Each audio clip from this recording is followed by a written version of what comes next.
Gentili amiche e cari amici, buongiorno da Andrea e da domenica 15 ottobre. Che barba! Continua un affanno, continua un mondo in una situazione molto pericolosa. Ancora portiamo il simbolo di Israele, nonostante tutto. Intanto mi bagno e poi vi spiego perché. Preparerò un prebarba mentre, nel cercare di immaginare una speranza per il mondo, per l'equilibrio geopolitico, mando un saluto che non è un ringraziamento per quello che è stato fino alla settimana scorsa, e mi riferisco all'ultimo video che ho postato con un copricapo degli ebrei cassidici dell'Europa orientale in sostegno a Israele, la scorsa settimana attaccato da Hamas, pubblicato come sempre sui canali amici che mi hanno ospitato, sapendo quello che racconto nelle mie rasature, oltre che radermi. E intanto mi faccio il prebarba come promesso.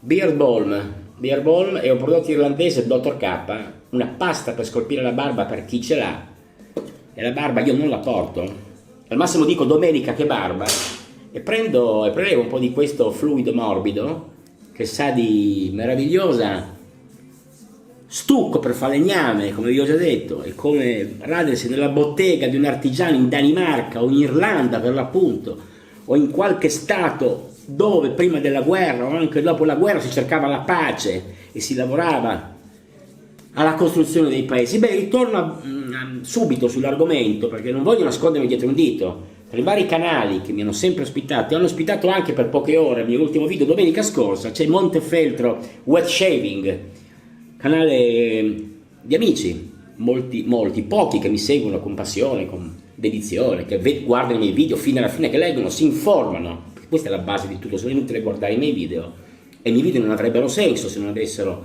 un modesto senso non di insegnare niente a nessuno, ma di informare chi non legge i giornali, chi guarda solo TikTok, chi si suicida su TikTok. Vogliamo parlare anche di questo? Poi ci sono altre cose.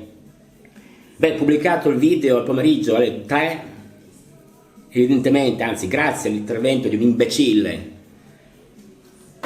che mi ha detto di vergognarmi per quello che avevo detto nel video, dicendo che sostenevo che i palestinesi erano dei terroristi. Questa è la cosa che rifugo, perché non ho detto questo, l'ha dedotto lui nella sua ignoranza, forse dopo che si è ripreso da una ciucca di birra ha postato questo commento, e allora ho creato un flame. Questo flame ha portato gli amministratori, paludati con gli ermellini, mi sembra di vedere Giuliano Amato nella Corte Costituzionale, e hanno deciso di cassare il mio video.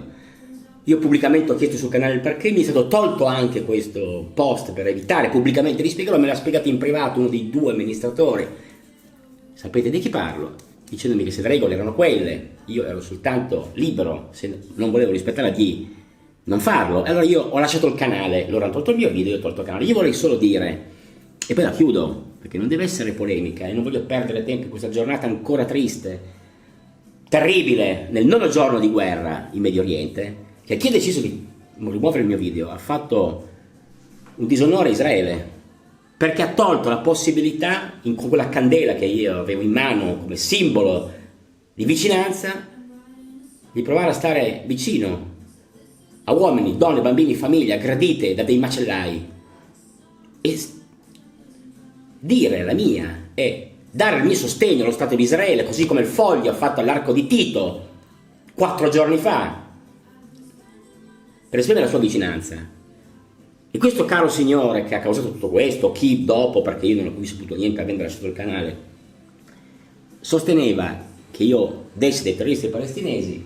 Vada a leggere e legga gli analisti che sostengono che Hamas non è la Palestina, Hamas è un gruppo di delinquenti, di assassini che non rappresenta il popolo palestinese. Quindi informatevi, e nel frattempo vi ringrazio. Il profumo del resine riempie la mia sala da bagno. E perché ho adoperato questo scolpitore di barba in funzione impropria come pre-barba?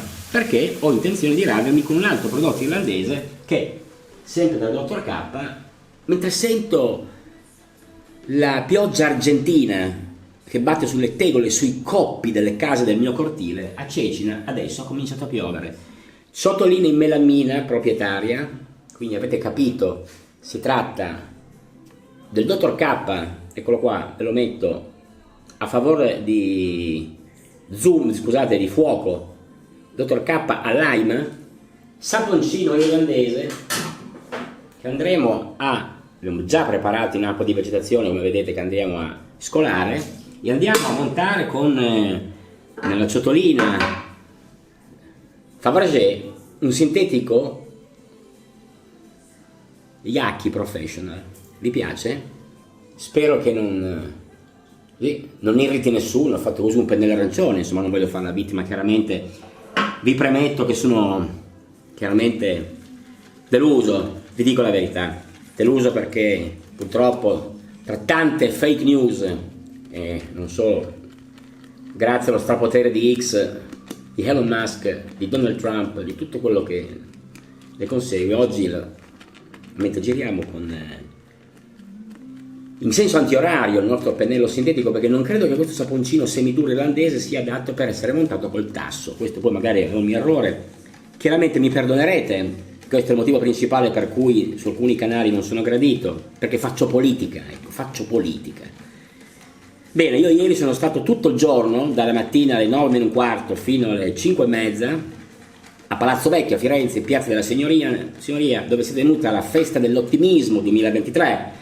Io voglio essere ottimista, non sono un catastrofista, quindi c'era il parterre completo di tutti i giornalisti del Foglio, dal direttore Claudio Cerasa, che ha invitato attraverso un'organizzazione molto ben fatta, dentro questo palazzo meraviglioso nel centro di Firenze, dei soffitti affrescati, con quello un pezzo di città data in uso ai cittadini. È intervenuto chiaramente il sindaco Nardella, molto ospitale, servito una piccola colazione, poi alla fine credo anche un buffet, ma io non ho partecipato perché ero già sul treno del ritorno per rientrare dove vivo, dove voi sapete, dopo 2 ore di treno, anzi 3, grazie a un principio di incendio vicino a San Romano sulla linea Firenze-Pisa, che ha tardato il mio rientro a casa. Ma al di là di queste inefficienze che sono facezie, andiamo a vedere come sta comportandosi questo Dr. K.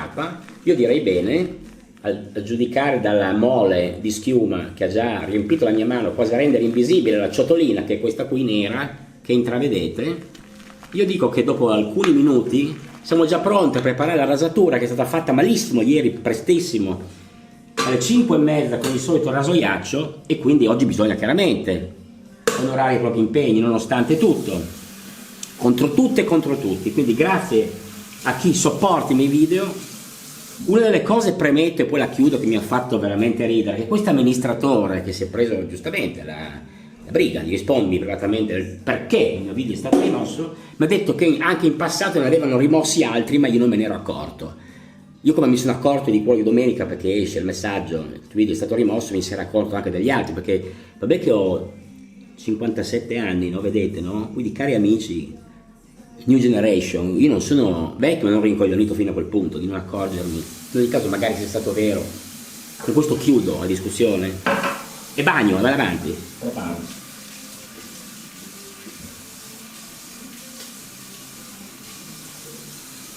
A cominciare dall'uso di questo prodotto molto appiccicoso che serve a scolpire le barbe, quindi chiaramente non è una cosa fluida, non è la funzione che dovrebbe avere un prebarba, è la dimostrazione che sono uno contro, ecco, io sono contro l'indifferenza, sono contro il desiderio di rimanere ignoranti, per non sapere, perché tutti possiamo sapere, abbiamo tutti in mano un telefonino, ci passiamo le giornate, lo accendiamo 158 volte al giorno per vedere le ultime immagini di TikTok, quindi possiamo anche tenerlo in mano per imparare anche l'educazione, tante volte sarebbe una buona idea.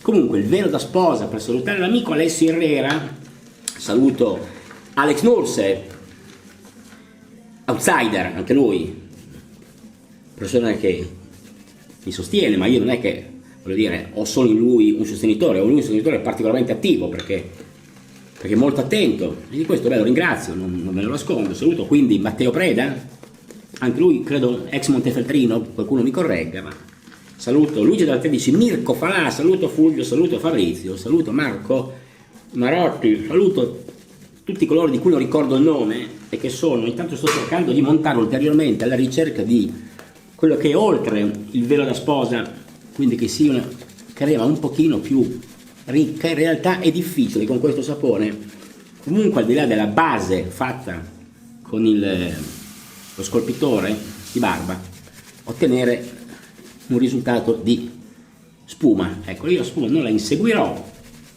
e allora vado soprattutto a lavorare il pelo alla sua base, perché sento che le essenze miscelate a questo saponcino lime irlandese con questo pennello stanno dando un buon risultato, magari visivamente deludente, potreste dire, beh, insomma, questo è un po' manco sa farsi la barba e vuole così insegnarci qualcosa, io non insegno niente a nessuno.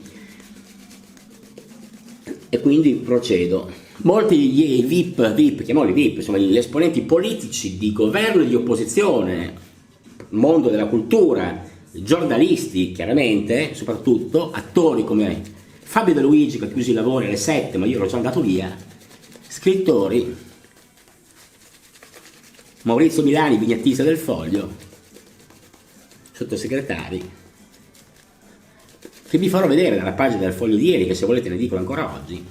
In ogni caso potete sul sito del Foglio trovare il link a tutte le interviste che ieri si sono svolte a Palazzo, nel Salone del 500 di Palazzo Vecchio. Quindi potete ascoltare soprattutto gli interventi di Matteo Renzi, a tratti imbarazzante, perché dopo aver sostenuto il Qatar e tutti i paesi del Golfo per i mondiali, per le sue attività di consulente, poi sostiene anche Israele, molto bene che sostiene Israele, ma insomma veramente si è presentato unico, scamiciato con l'ha detto, se non si incamicia con i Roy Rogers bianchi, no? Continuava a fare il ragazzo della generazione Erasmus, in realtà qualche anno ce l'ha e la dimostra pure. In ogni caso ha detto che non farà alleanze con nessuno, perché dice non gliene frega niente, di nuovo attaccato a Calenda che non capisce perché l'ha mandato a fare in culo. Calenda poi non è intervenuto nonostante fosse previsto, ma si è fatto vedere all'alba delle 5 nella sua casa di Roma dietro le consuete librerie in streaming, quindi peccato perché l'avrei ascoltato volentieri nonostante le poche chance. Ma andiamo a cercare di capire con cosa ci raderemo oggi. Parliamo un po' di tecnica rasatoria.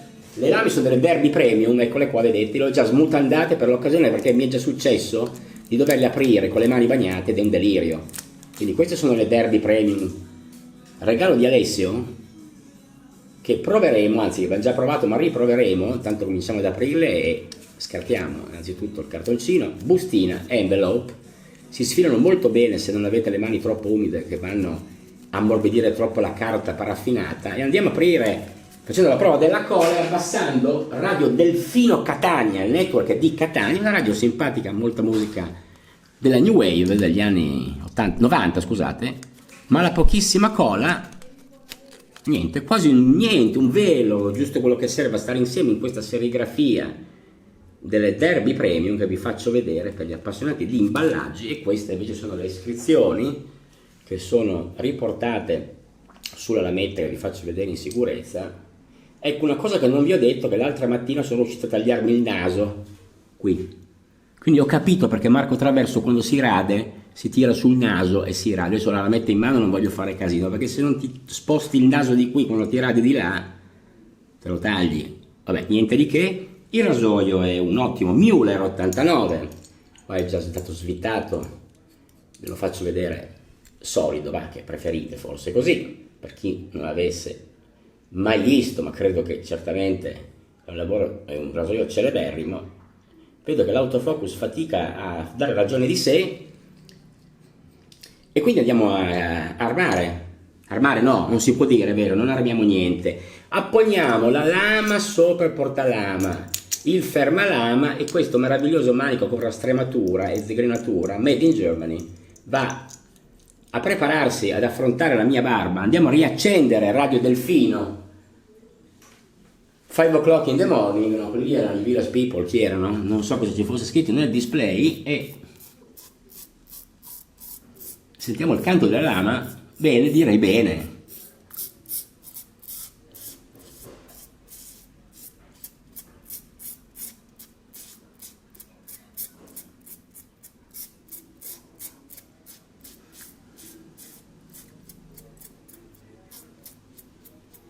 Bene, nel silenzio della radio che non è ripartita per qualche ragione, sta cercando ancora, probabilmente, no, ho abbassato io il volume per fare chiaramente la prova della cola.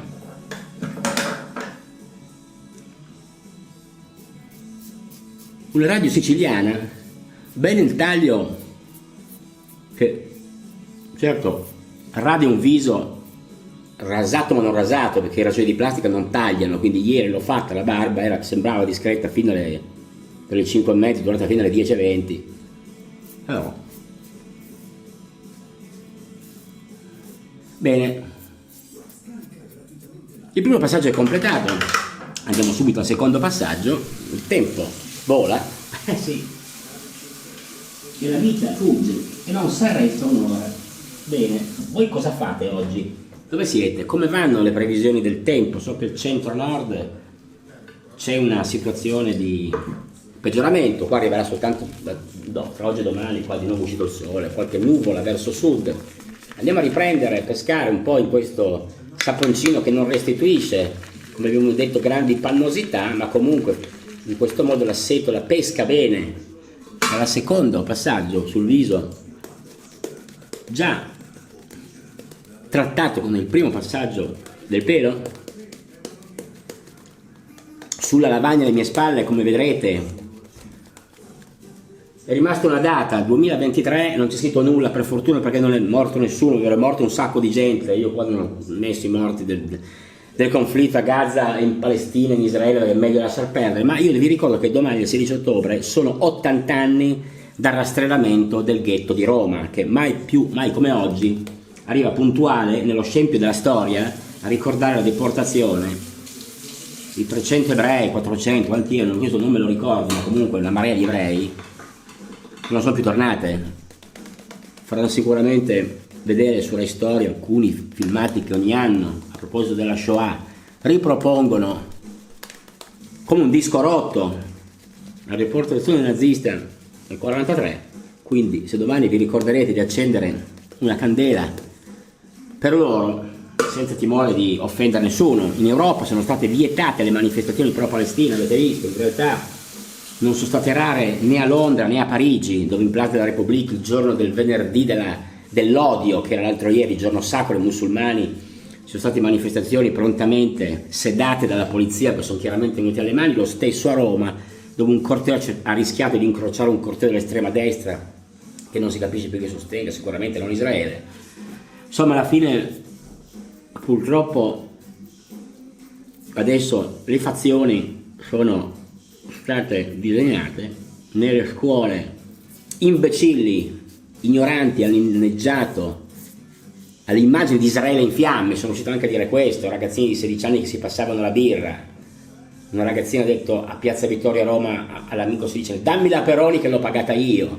No, questo mentre inneggiavano il fuoco su Israele, capite? Quindi negli highlights lo Stato di Israele dice che le grandi operazioni di terra, che sono quelle che Gaza teme come ogni altra cosa, saranno effettuate solo dopo evacuazione dei civili. Quindi non è vero che Israele attacca indistintamente, certo ha bombardato luoghi, basi dei terroristi, basi di Hamas, i quali capi non sono certamente a Gaza, sono a Damasco, sono in Qatar, sono in Turchia, a Istanbul, sono altrove che si godono lo scempio. Quindi non vi fate prendere per il culo dall'informazione e ascoltate, informatevi.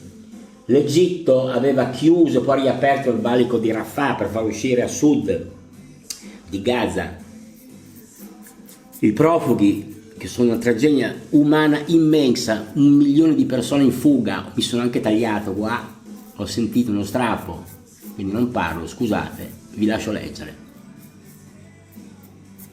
perché mi stavo facendo l'obliquo anziché il contropelo, vedi? E quindi ho fatto una manovra sbagliata, quindi scusate. Questa era, come si dice contropelo in inglese? Counterplug, Beh dai, ridiamoci su. Saluti l'amico Marco Traverso, che a breve tornerà la prossima settimana nelle sue montagne basse di Groscavallo per una polentata prossima domenica. Fantastico.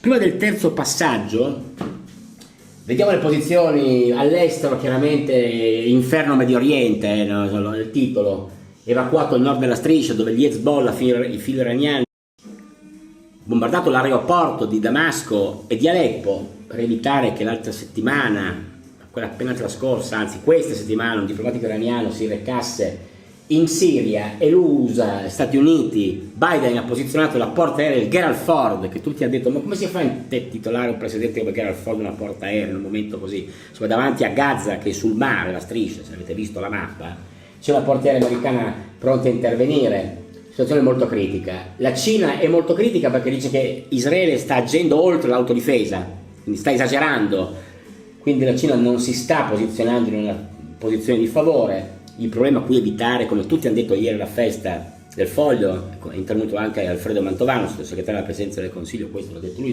non solo lui, è allargarsi del conflitto, perché se si allarga il conflitto è un macello, sarà una carneficina. Hamas e il popolo di Palestina non sono la stessa cosa, questo l'abbiamo detto per ricordare la polemica sul mio video.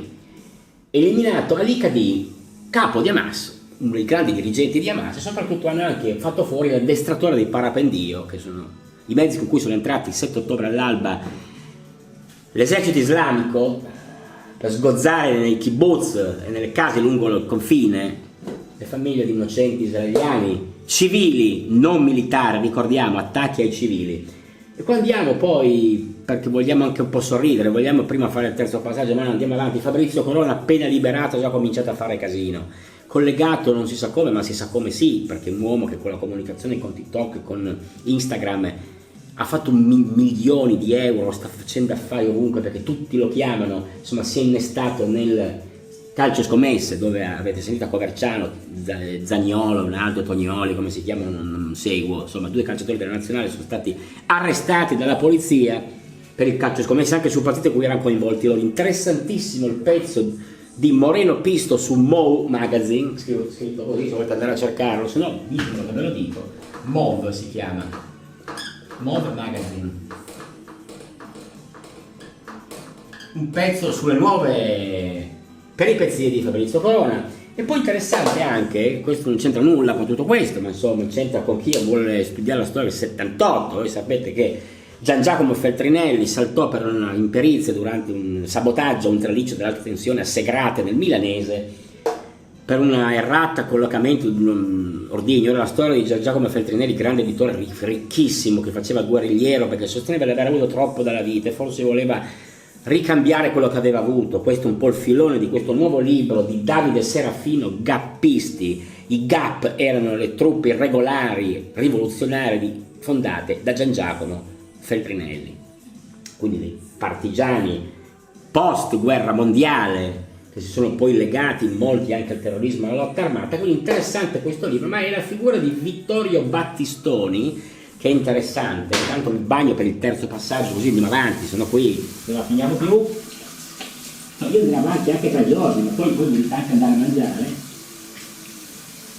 Vittorio Battistoni, intervistato da un giornalista, mi pare Bianconi del Corriere, che parte fondamentale di questo libro, il suo ruolo, era un ingegnere che ha ricevuto il nostro giornalista su una bellissima casa affacciata sul Tigullio, in Liguria, questi posti meravigliosi. Quindi vedete, ex canaglia, perché uno che maneggiava esplosivi comunque era una canaglia, che oggi fa l'ingegnere, però riabilitato perché ha 88 anni, allora può della sua casa prevista nel Tigullio parlare di come fornì al povero sventurato idealista Gian Giacomo Feltrinelli l'esplosivo che lui portò con sé a Segrate e che purtroppo gli costò la vita. Ecco, gli fa fare anche la figura del cretino, perché Battistoni ha detto ci fossi stato io su quel traliccio sapevo come piazzarlo e Feltrinelli non sarebbe saltato in aria.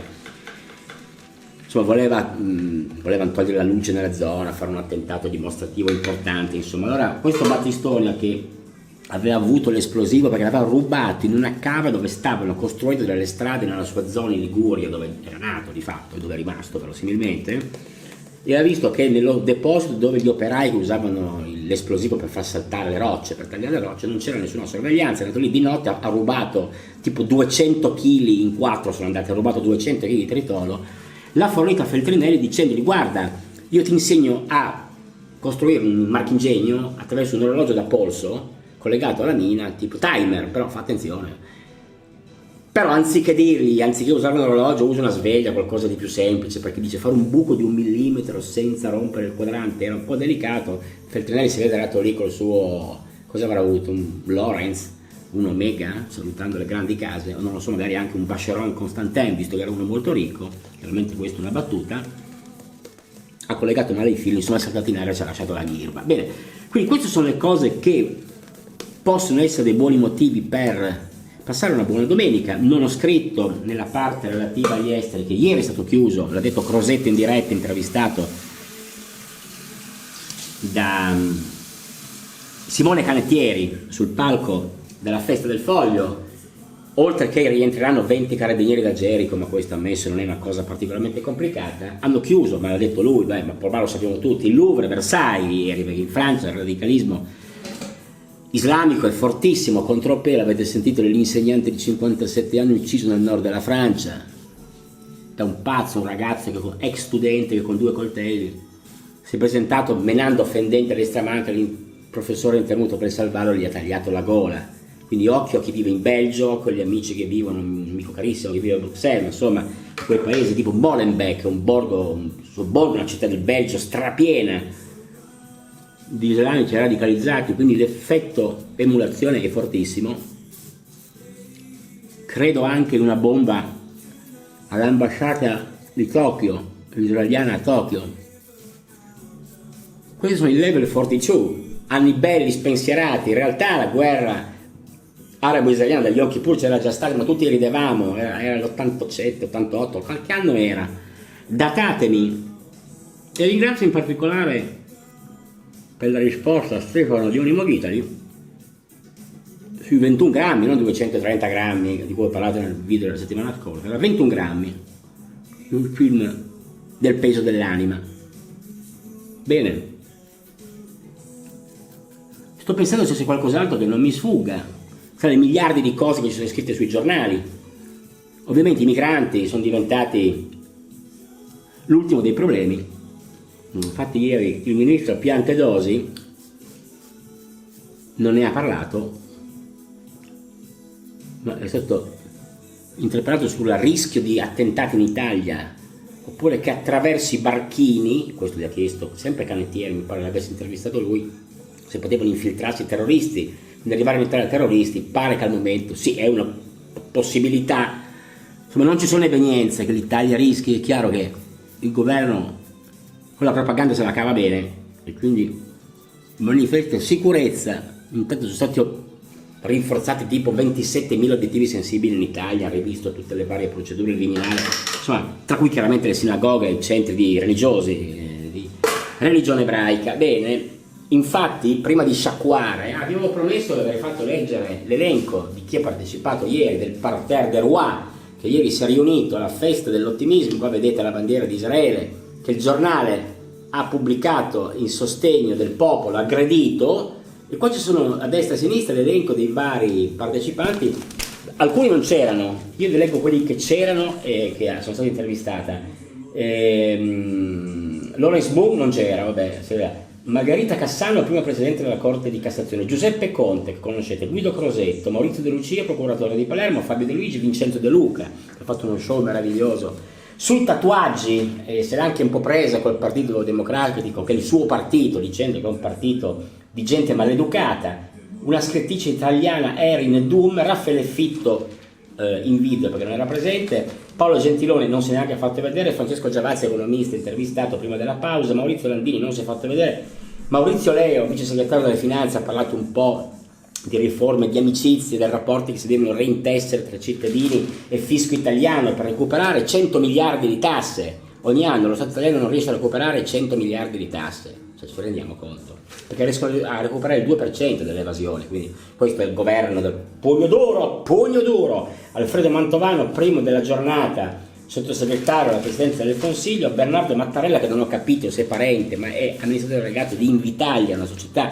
che promuove investimenti in moltissimi campi industriali, funziona anche molto bene, il comico Maurizio Milani, appunto vignettizia, Dario Nardella, sindaco di Firenze, che ha aperto i lavori, Matteo Piantedosi, come lo dicono quando ne parlano il ministro dell'interno, Gilberto Pichetto Frattini, perché l'ambiente, perché bisogna anche fare, sembra quello che legge i dolci nelle trattorie, lui volete un bonnet, avremmo anche fatto da noi, abbiamo la torta della nonna, ecco, questo è Gilberto Pichetto Frattini, intervistato sulla crisi energetica, ma ve lo risparmio, lo potete comunque vedere sul link del Foglio. Il grande Saverio Raimondo, comico, divertentissimo, Matteo Renzi, lo scamiciato, Eugenio Maria Roccella, che si è definita ministro per le pari opportunità e la famiglia, si è definita una vecchia femminista pure durante il suo intervento, infatti in sala mormorì, perché è un mondo libertario quello del Foglio, non è un mondo bacchettone e claustrale, ecco, quindi la famiglia fino a un certo punto va bene, per come la intendono loro.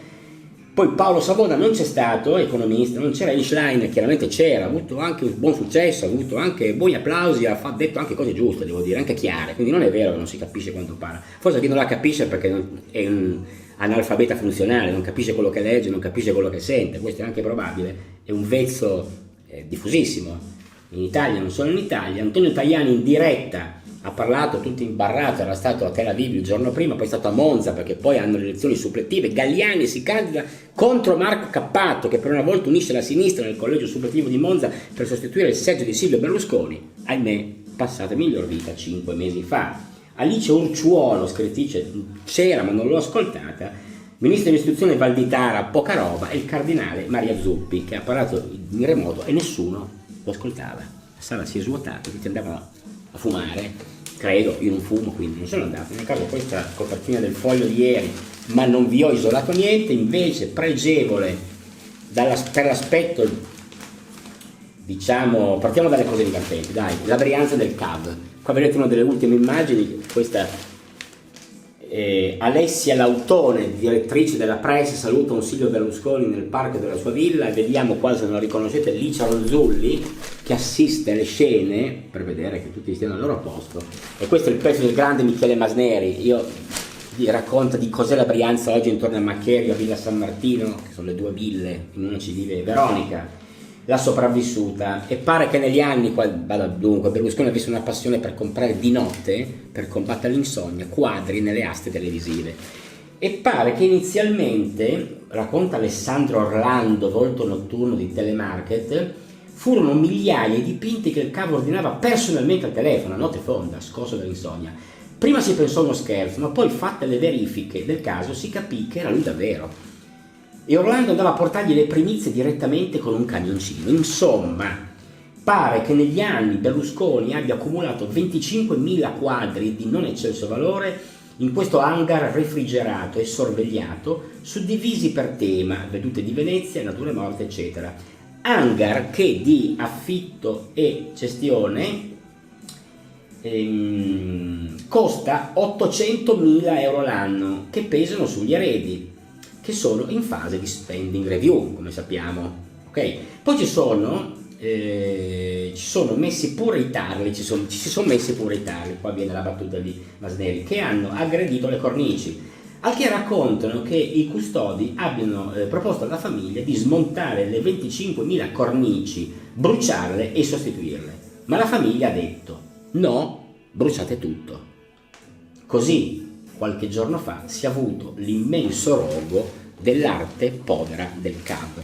Andando avanti si va alle zone dell'Edil Nord, dove tutto è nato, e vanno il nostro Masneri, un collega, a intervistare in un bar a tempati pensionati super grigi, queste signore 70-80 con i capelli perfetti, determinazione lombarda, anzi longobarda. Le intervistate, vi racconto quello più ottimista, che dice: io e mia moglie siamo arrivati qui a fine anni 60, c'erano questi appartamenti campione che lui ti faceva vedere arredati con mobili Cassina e B&B Italia, grandi mobilieri della Brianza dell'epoca, altro delle schifezze che si vendono in giro oggi, che non stanno manco insieme con le viti di truciolato, con la vista sul laghetto. Era uno spettacolo e costava un terzo che a Milano Centro, da cui ci siamo spostati. Berlusconi consegnò l'appartamento in tempo, suonò la chitarra per noi, anche perché era appena nato Pier Silvio, ci regalò i fiori e un abito da sera, perché l'idea era che quando consegnava i condomini finiti doveva essere una festa. Questa era l'Italia di quegli anni. Andiamo invece correndo, muovendoci ad approfondire un bel pezzo di Stefano Cingolani. Qua vedete un'auto a spinta durante la crisi energetica nello Yemen, perché anche nello Yemen si spingono i SUV, non crediate, mica solo in provincia di Milano, Bergamo, Padova, anche lì spingono i SUV se c'è la crisi petrolifera. Vabbè. La domanda globale di petrolio si dice in quello che accadrà, perché l'articolo dice l'arma impropria, no? Allora, 50 anni dopo lo Yom Kippur, la guerra del 73, torna l'incubo petrolifero, ma questa volta la tempesta sarà imperfetta. Ecco cosa è cambiato, si parla del ruolo degli Stati Uniti, i quali i petrolieri texani hanno sostituito i petrolieri arabi, quindi sono meno ricattabili, ovviamente, da paesi che continuano però a vivere soltanto di petrolio, li chiamano i petrostati. Li chiama bene. Infatti la monarchia saudita, in mano ormai da un decennio il principe ereditario Mohammed bin Salman, detto in occidente MBS, deve governare un paese con 36 milioni di abitanti che vive ancora soprattutto grazie al petrolio, che rappresenta il 95% delle esportazioni e il 77% delle entrate del governo. L'obiettivo annunciato è diversificare l'economia, ma resterà forse per sempre un petrostato. Perché bisogna anche creare posti di lavoro, perché anche lì hanno i loro problemi di disoccupazione, anche in Arabia Saudita, in cui solo gli stranieri lavoravano, posti di lavoro. I tempi in cui solo gli stranieri lavoravano sono superati, anche se il paese che ha il record di immigrati filippini, indiani e pakistani, ci sono milioni e milioni di giovani nati in Arabia Saudita che hanno bisogno di impiego. Bene. Il succo è che la domanda globale di petrolio, almeno nel prossimo decennio, continuerà a crescere rispetto ai 101 milioni di quest'anno, perché i paesi emergenti ne chiederanno sempre di più. Con il foglio dico basta, dico anche adesso basta lo dico io in conclusione di questa rasatura, perché il panorama di Maurizio De Belpietro continua. Questo è del 4 ottobre, non si sapeva ancora dell'attacco di Hamas a Israele. Aveva fatto la solita copertina sui migranti, perché tira sta roba, in realtà tira sempre meno. Guardate lo spessore del giornale, due cose ridicole. Uno, la seconda puntata un po' deludente di Gigi Moncalvo sulla collezione, poi un John El Khan di alcuni anni fa che guarda alcuni quadri in una galleria che non so se sia a casa sua. Nella pagina successiva, per attirare un po' l'invidia, ci sono altre quotazioni da milioni dei quadri detenuti nelle case di sua nonna Marella Agnelli, che pare li abbia lasciati lui e non alla figlia Margherita, che sta cercando di tornarne in possesso, che li ha visti solo da quando è morta la madre 4 anni fa, e quindi entrando nelle case ha scoperto un mare di quadri che però non sono suoi. E pare che John si sia anche opposto a che venga reso pubblico l'elenco delle opere d'arte di cui è in possesso. E perché, si chiede Moncalvo? John teme forse che si scopra una cosa poco commendevole, e cioè che non si è messo in regola con le leggi italiane, secondo cui le opere di particolare pregio devono essere notificate dal proprietario e denunciate alle belle arti, vincolandole qualora siano ritenute di interesse nazionale. Forse questo è il motivo delle sue angosce, mentre ridicolo, proprio per riempire il giornale per i milanesi, la fine del borgo di Chiaravalle, dove attaccata a San Donato, voi se andate in direzione sud verso la 1, dalla tangenziale est, diciamo da Linate, scendendo verso San Donato e San Giuliano, c'è Chiaravalle Montlouet, mi pare c'è scritto, dove c'è un'abbazia cistercense del 1200, in un borgo una volta considerato di pregio, oggi in mano allo sdegno, allo spreco e allo schifo, rifiuti abbandonati. Questa è una torre che da 3 anni è in mezzo ai ponteggi e rappresenta la trecentesca, torre nolare detta Ciribiciacola. Quindi andate a vedere come stanno restituendo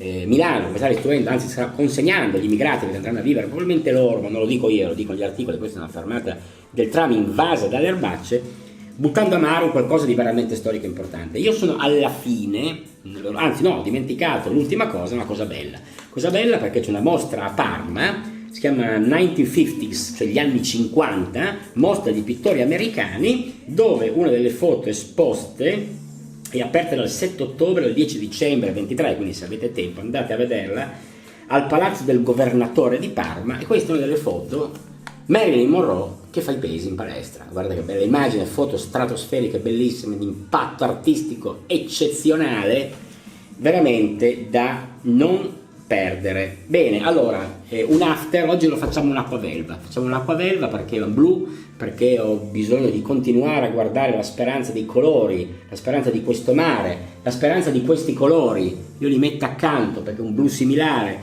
E nella conclusione di questa bellissima giornata con voi saluto gli amici, tutti coloro che hanno piacere di stare con me ed io con loro, e vi auguro, mentre si spande nell'aria un profumo di barberia americana, forse potremmo essere nel Connecticut, vi auguro una buona domenica da Andrea e da Domenica. Che barba! Ciao!